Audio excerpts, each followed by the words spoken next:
Okay, so in 16A, you've done some related rates. Hopefully you've done a little bit of practice of that. 16B and 16C are very similar. They're both to do with exponential growth and decay. The stuff that we're doing in 16B is actually very similar to some things that you will do in advanced. Unfortunately, we haven't done them yet, but we do need to do this so that we can do the harder ones in C. So let's talk about exponential growth and decay. A quantity has exponential growth when it increases by a constant percentage of its whole over a given period of time. This means that the larger the quantity at the start, the bigger the increase will be. In other words, the rate of change of a quantity over time is directly proportional to the quantity itself. If we call the quantity Q, and it's going to be over time, T, then the rate dQ over dt is going to be equal to KQ. One of the very cool properties of an exponential is that when you differentiate e to the x, you get e to the x. The only time that that derivative changes, and this is the part that I wish we could have done in advanced first, that we could have practiced differentiating some exponentials more. The only time that the exponential changes is if there is a number in front of the x in the power, and that becomes the k, the constant that comes down to the front. Okay, so from your earlier study in mathematics, which we should have done, y equals e to the x has the property of the function being equal to its derivative. Okay, so I'm just going to, in that little space there, that means that if y equals e to the x, to differentiate it, dy over dx equals e to the x. Derivative of e to the x is e to the x. That's why exponentials are so cool.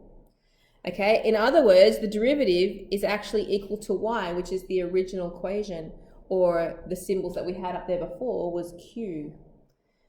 However, something else that we're going to need to talk about using the symbols Q, we're going to have Q equals AE to the KT. Okay, that's the general form of the exponential equation that we're going to be working with. Unfortunately, the x, or our variable, which is going to be t for us, because it's going to be time, the t is like the x, okay, is not going to be the only thing in that power. There's that k, that constant. And when I differentiate that, that will come down to the front. Now, I'm going to show you all of that, but I want you to get used to some terminology here. First of all, the Q is what we call the quantity.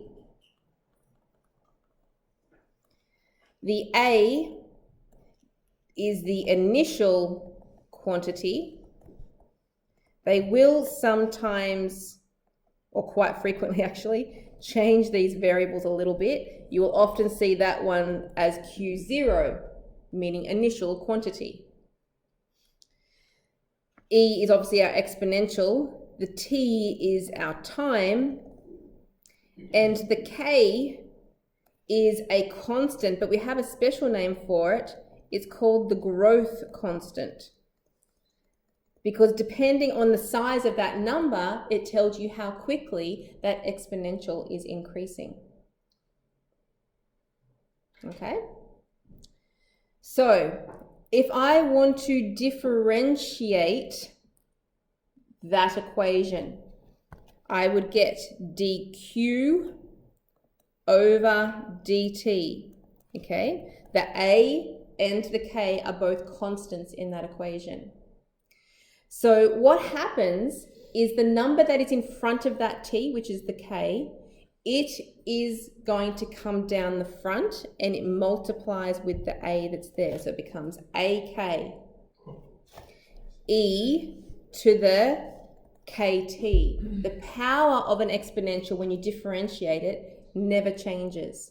Okay, so you don't subtract one from the power. It's because the derivative of e to the x is e to the x. So that power over there never changes. The power of these ones never change either. It's just when you did if we did the substitution method, like if we did the let u equals the kt, that is how we get that extra number that's going to come down the front. No. Yeah, do you kind of know what I mean? If we get some time, ever come back and I'll... There's two on board. Do you want me to do it now? See if we have time to show you what I mean? No, you're right. Kind of get what I'm saying? All right. So in that expression that I've just written down, the A and the E to the KT, that was the initial quantity Q, wasn't it? So I have just shown that my derivative is K times the Q. Okay, so those two equations, you need to be able to go between them.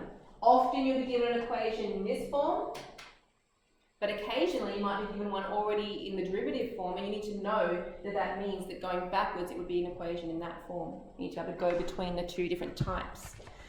Now the dq over dt, more names in here, that can be called the instantaneous growth rate. Do you like that? Let's write that down. Instantaneous growth rate. That's the dq over dt, the whole thing. That whole part there. Maybe I'll put a circle around it. Because it's telling you how the dq over dt, that is a growth rate, but it would be, you would need to sub in a value for t to get that at that particular instant. Okay? All right. Yes? The kt in that equation. Yes. So it never changes even though that k comes. Yeah. What if there was a number there? Well, the k is a number. The power never changes for any exponential. So let me give you a little example over here. So if I have y equals e to the 5, let's go back to x's, e to the 5x. The derivative of that, y dash equals, the 5 comes down the front, but it's e to the 5x. You don't subtract one from the power like you do for when the x's are the bases. Okay, it's always in that form for an exponential. What happens if we get the t off the top vowel? Yes, we would need to rearrange things into logarithms, and that is going to happen. Let's keep going. All right, exponentials, growth and differentiating. So this is a lot of the stuff that I've already written down for you in this box. So it says, suppose that a quantity q is described by an exponential function q equals a e to kt. I've already shown you that one. Then dq over dt is equal to kq. I've also shown you that. So that the rate of change q is proportional to q. Okay, so that's what that means. The derivative, the rate of change, is proportional to the value q itself. The constant k of proportionality is known as the growth constant. Okay, I wrote that on the diagram for you. And a is the initial quantity, the value of q, so initial quantity meaning your q when time is equal to 0. And the q-intercept of the graph is denoted by q0. So it's either a for initial quantity or q0. You can use either symbol. There are many examples of exponential growth and decay in the physical world, including the population growth or growth of bacteria. Radioactive decay is usually going the other way, but it's still an example. Rates of heating and cooling, the decrease in atmospheric pressure at higher altitudes, the decrease in light intensity through water or glass, and the fading away of sound vibrations. All very scientific. We're just learning about stuff like this. Awesome. This will be very useful to you then. The behavior of the q equals a e to the kt as time increases depends on the sign of k. So it's very important. That's right. That's right. So if it is positive, that means it is growth. Correct. So we want to write in here that is growth. And it represents an exponential like that, starting off relatively small and will get super, super steep like exponentials do. So that's growth. However, if k is negative, then it is going to be exponential decay, which is when you start with an amount and it's going to be gradually decreasing. That was a square root, right? Why would you inverse square root? Well, if you have something negative, then it's a root. Right, let's save that for later. Wait, is decay like cancer? No. No, like, yeah, it is. Like, That would be at the growth. start, it's like not that bad. Isn't it half? And then, like, it's, No, that would be it's growth. like big growth. Would you use this for half-life calculations? Yes, definitely. That's cancer. Well, technically that's All right, growth, come on, guys. not decay. Let's keep going. In practice, when we know that the growth constant is negative, we usually write the function as q equals a e to the negative kt. So if you know it's going to be a decay, you automatically put that negative sign in there. However, if you don't know that from the start and you have values to sub in, it's going to come out that it's negative anyway. Okay? The exponential growth model. If the rate of change of some quantity Q is proportional to Q, then Q is described as a simple exponential function. Next page. Exponential growth and decay, the differential equation. Suppose that the rate of change of a quantity Q is proportional to Q, which is what we always have. Then dQ over dt is equal to KQ, where K is the constant of proportionality. And here is the other form of having it written down. Q equals Q0 e to the KT, where Q0 is the value of Q at time equals 0. Okay, so a little bit repetitive in there, but all the same things coming out. I think we can safely go down to example number 1 and get started on this. The population P of a city over T years is given by this equation. So it's already got a different symbol in there. We're using P instead of Q. P for population equals 20,000 e to the 0.4 T. What is the initial population? 20,000. Correct. It's going to be whatever is in front of that E is going to be your initial population. But just in case, since this is our first question, let's just prove that. If we sub in when T equals 0, and you know, those of you, especially those of you that do physics, initial always means time equals 0. If you sub that in, you get P equals 20,000 e to the 0.04 times 0.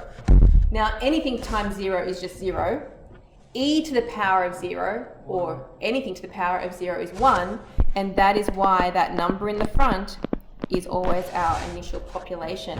So that is 20,000 people in that city. Part B, what is the population after 5 years? So all I want to do now is sub in when T is equal to 5 into that equation.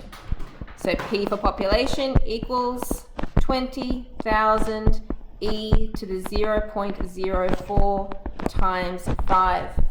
So practice that. T is our only variable in there at the moment. E is not a variable. It's a number. It's that number. 2.718. Remember, it's like pi, so mathematical constant. Okay, so type it in. Let's do this because we haven't had a lot of practice typing these kind of questions in. 20,000 times e to the 0.04 times 5. And we get that. So that means our population has grown to 24,000. Now we're talking about people here. Can I have a 0.05 of a person? So let's just round that to be 24,428 people. After 5 years, that's right. So we've gone up by 4,428 people. Okay. Why do we have E on it? E is what makes this exponential growth and decay. E is a constant, remember? So we have our exponential graphs that increase like this, and E is just the number, that number, see that poster up there? 2.71828, blah, blah, blah, blah, blah. It's just a number where the reason it is special is because the derivative of that function is the same as the original function. Derivative of e to the x is e to the x, which is why it's so useful. That's why we use E for so many things. Correct. So much easier to work with than a lot of other bases. It's like a random little like x or No. It's not a variable. It is a constant number like pi. That's like pi. That's right. Yes. All right. So part C is where it starts to get a little bit more interesting. That's right. At what rate is the population growing? As soon as you see that word rate, you know that is referring to a derivative. So I need to differentiate. My equation is P equals, so it's going to be dP over dt. Because only the P and T are the variables in this equation. So differentiating the exponential, the 20, actually let's go back up here so that you can see my other yellow highlighted. That's my equation I'm differentiating at the top there. The 20,000 is going to stay at the front. The K that's in front of your T, the 0.04, it comes down and multiplies with the number at the Is front. that 500? No. Then the e stays the same. It'll be e to the power of 0.04t. So the only thing that you're doing is you're timesing that 0.04 down to the front. That's all you do to differentiate it. That makes, did you work it out yet?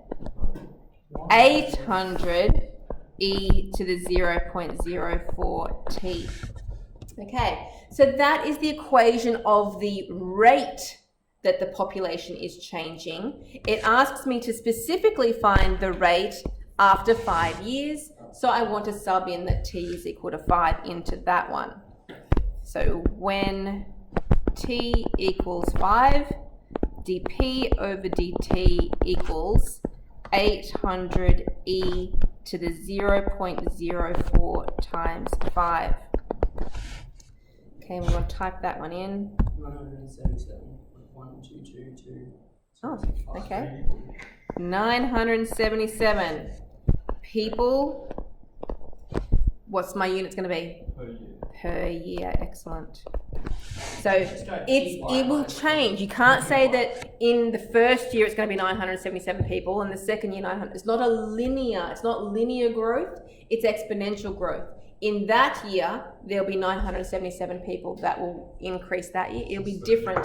It'll be increasing exponentially each year. Bigger if it was year 6. Yeah, Wait, it would so be. why does, Oh, here it is, part D.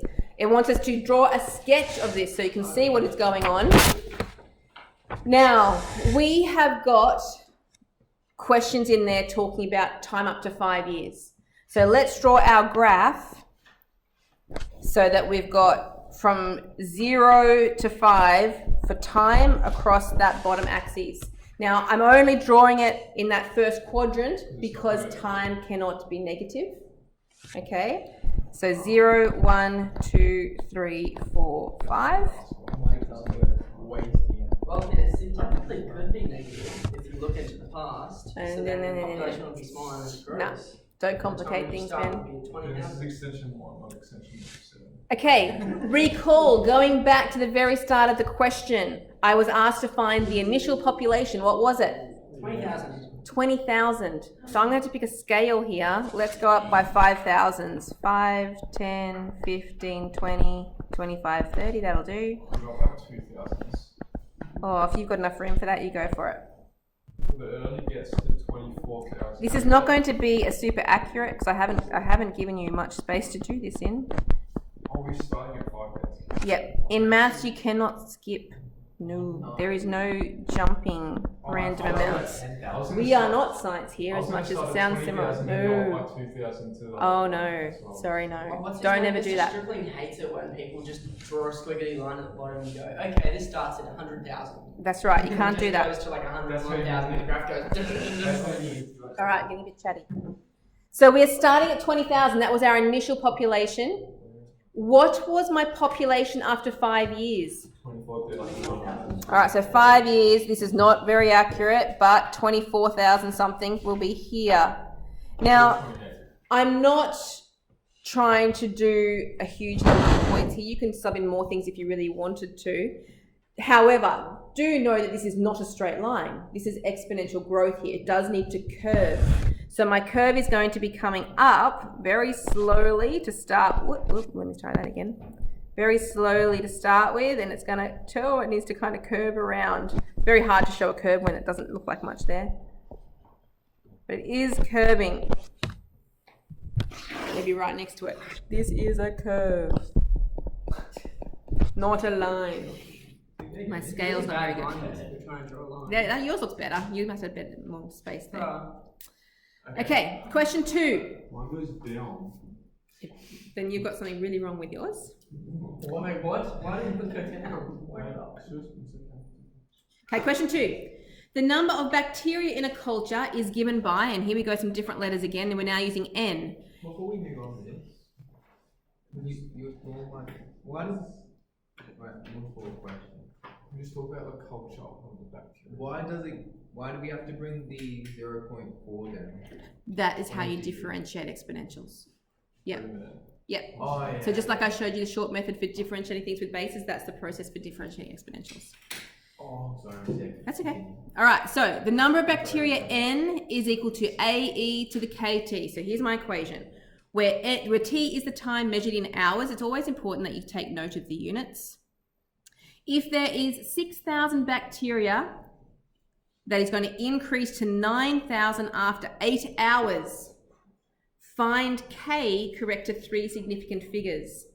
Okay, so the 6,000, what letter is that going to be in my equation? That's the A, very good. The 9,000, what's that going to be? N. The N, the number of bacteria that's going to grow to. And the 8 hours is going to be the T. So if I sub those into my equation, I'm going to be able to rearrange it and find out what K is equal to. So let's go. We've got N equals AE to the KT. There's my formula. N is 9,000. A is 6,000. E to the K times 8. Now, prefer to write that as 8K. We like our numbers first, not K8. So to rearrange that, we divide the 6,000 away. So 9,000 divided by 6,000 is 1.5 e to the KT. Now to solve for power of K, we do a sliding base. So the 8K is going to stay where it is. It is going to become a log base E of 1.5. So we can. K is going to be equal to log base E of 1.5 divided by the 8. Now it does say there that we want this answer correct to 3 significant figures, okay? Because sometimes you need to try and keep your value of K as accurate as possible because you're going to be using it for further calculations. But it has told us to round to 3 significant figures, which would be, have you typed it in? 0.0507. So it's the 5, the 0, 7 that are the 3 significant figures. The zeros at the front don't count. So that's my 3 sig figs. Okay, so now I know K. It says the number of bacteria after 2 days. Is that 2K? No, because remember in my formula, here's my formula now, by the way, it is 6,000 e to the 0.0507 t. Okay, because now I found K, that's going to be K for everything. That's a constant. Okay, it doesn't change. I just needed to know what it was. The catch is, remember up here I highlighted this in hours? If I say 2 days, I can't put 2 in there. 2 days is how many hours? 48. So 2 days equals 48 hours. So I'm going to sub 48 hours in. 6,000 e to the 0.0507 times 48. And that should give you 68399. What would that be measuring? What's my unit? Number. Bacteria. It's the number of bacteria. Part C. The rate. Here it is, that word rate. The rate at which the bacteria are increasing after 2 days. Because if you didn't see that word rate, it would sound very similar to part B. But rate means I have to differentiate. So I'm going to look at, I'm going to highlight in pink so you can see with all the other equations that are around, that one there, because I need the constant in it. So differentiating that, it is dn over dt. The 6,000 out the front is going to stay there. We times by the constant, that 0.0507. And then the rest, the exponential part stays the same. So e to the 0.0507 t. Okay, then I can just times those numbers out the front together, and that gives you 304.2 e, just tidying it up. Okay, so now I have the equation of the rate. I just have to sub in when t equals 48. Good. Didn't trick you with 2 again. Good. So sub in when t equals 48. dn over dt equals 304.2 e to the 0.0507 times 48. Do you have the answer, Ben? Nope. Oh. 3,468, did you get that? And the units will be bacteria per No. hour. Excellent. There is a part D. We want to find when the number of bacteria will reach 1 million. Is that using the n equation or the rate equation? N, because that's talking about the population of bacteria. So I'm going back to the n equals 6,000 e to the 0.0507 t. And all I need to do is put the 1 million in there for the n and rearrange to find the t.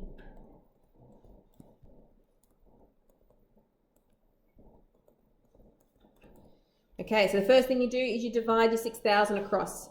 Now don't go to decimals too soon, okay? So that would not come out nicely, so I left it as a fraction. I went to 500 over 3. E to the 0.0507 t. Now to get the power, we do our sliding base. So leave the 0.0507 t and slide the e across to become a log base e, or ln if you want to write it in a shorter way, of 500 over 3. And then all you want to do is you want to divide by the 0.0507 that's in front of that t there. So t equals log base e of 500 over 3 divided by 0.0507. Some of the questions in your textbook like you to leave things exact, and you need to do some log laws in there to rearrange things, and there would be potential for this in there with that 500 over 3, but because we've already had to do a decimal for our k, there's not a whole lot of point trying to keep that logarithm exact if we've already had to do some rounding. So to a decimal, that comes out as 100.91 hours. So nearly 101 hours for it to reach 1 million bacteria. There you go. All right, let's see if we can squeeze in our last example before the bell. Sure. The pressure of the atmosphere is measured in pascals or kilopascals there. This decreases with the altitude h above sea level approximately. Now, often the wordy part of the question for us can be a distraction. The key idea here is we have this equation. The main thing you need from the words are the units. But there is our equation. P is for the kilopascals. Find the rate at which the air pressure falls with respect to the height above sea level when h equals 5. It says find the rate. Did you notice that word? Find the rate. So it means we need to find the derivative, and we're subbing into the derivative for these. So let's differentiate. It'll be dp over dh, or they've even changed it to a h now, not a t. So the 101 will times with the negative 0.2, because it's a decreasing one, e to the negative 0.2h. So timesing those numbers out the front won't go nicely. Let's leave it as a fraction. Minus 101 over 5, e to the negative 0.2h. So I want to know what is happening with the rate when h is equal to 5. So I sub it in. dp over dh equals minus 101 over 5 e to the negative 0.2 times 5. Okay. Hasn't told me where to round it. I just did 2 decimal places. So you type that in your calculator and it comes out as negative 7.43. All right, who wants to have a go at the units? So P, what's the P unit? Pressure. Yeah, but what's the unit for it? KPA. It's the kilopascals, it's the kPa per, and what's my H unit? Hours. I don't know. height. Yeah, we do. Up here, height is in Kilometers. kilometers. Kilometer. Could you be able to go kPa, kn minus 1? You could, yes. Okay. What does the minus 7.343, can't say it mean? It means decreasing by that much pressure every kilometre. Okay, it's minus because it's decreasing. So smart. Okay? Okay, part B. Doing it again, we just want P, it says P, not H, it's not a typo. P is equal to 20. Now, I can't sub P into that derivative, or actually I could. All right, let's have a think about it. What is dP over... Oh, I was going to do it a different way. I wonder if you guys think you can handle the short way? Do you remember the dq over dt was equal to kq? Yeah. So dp over dh is going to be equal to p times... Wait, no. So it's It's just getting letters. So it was AK, and then we put the It top should one be in. the k Three. times the p. Yeah. Where's the K? Because it was kq, but we're just using p Oh, so it's instead. negative 0.2. So the Is p, that what K is? yeah, k No, K is... 3. No, K, where's the K is 3 from? Where's the Ben, 3? don't do that. The No, I'm K counting is to. the number that's in front of the H in that power up there. So it's the minus 0.2. So I can just do minus 0.2 times by P, which is 20, which equals 0.2 times 20? Where's the 20? Oh, and P. It's like just, is it just like 2? No. Yeah. That would be Negative 4. Negative 4. Yeah. Well, look at that. Our units. Same, it's still dP over dH, so it's kilopascals per kilometre still. Just doing it with that short method instead. Now, guys, you could have done that, and I actually did on here when I wrote on my notes before. You can use, if you forget that equation or how to use it, you can use your P equals, what was the letter? 101e to the minus 0.2h.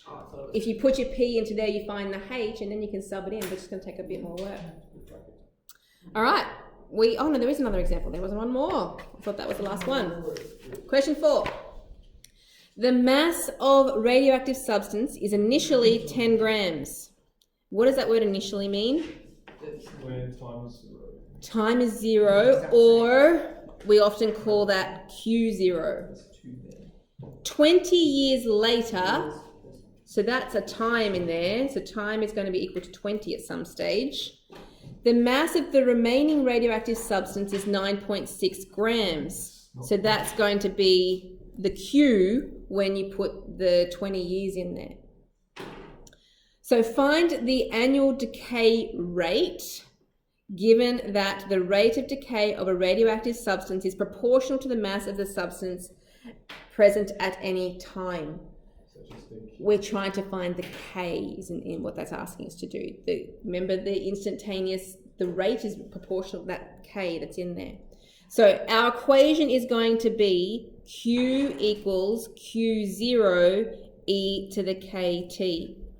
And I've got everything that I need to find that K. So the Q is 9.6, Q0 was 10 grams, e to the KT 20, so I'm going to do 20K. Put the number first. So divide the 10 across, I would get 0.96 e to the 20K, and we want to solve that, so we do a sliding base. 20K, it'll be log base E, or I'm just going to write ln. I think you guys can handle that, so the ln from there, right? 0.96. And then divide the 20. Okay, so that's it in exact form, or as a decimal, you should get 0.00204. Is it a negative? It is negative because it is you can see that it's gone from 10 and it's gone down to 9.6. So it makes sense that it has gone down. Negative going from. Because remember I said, even if we didn't identify from the beginning that it's a decay, it automatically comes out as a negative sign in there. So we know that that is decaying. We started with 10 grams of whatever this substance is, and we've gone down to 9.6. It has decreased. So it is coming out as a negative there. So part B, in how many years will the mass of the radioactive substance be halved?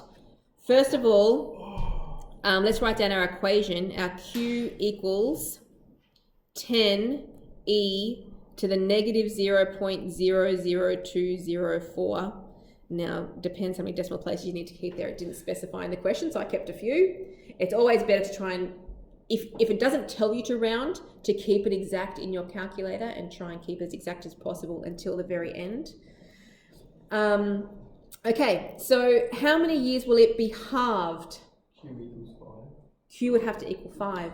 In some really interesting questions, you might not actually know what the Q0 is, and you can actually go Q0 and half of Q0, and then the Q0s would cancel that anyway. Just to throw that out there as another interesting question that can come up. But yes, anyway, 5 equals 10E. Because all that's going to happen is when you divide that 10 across the other side, there's your half, right?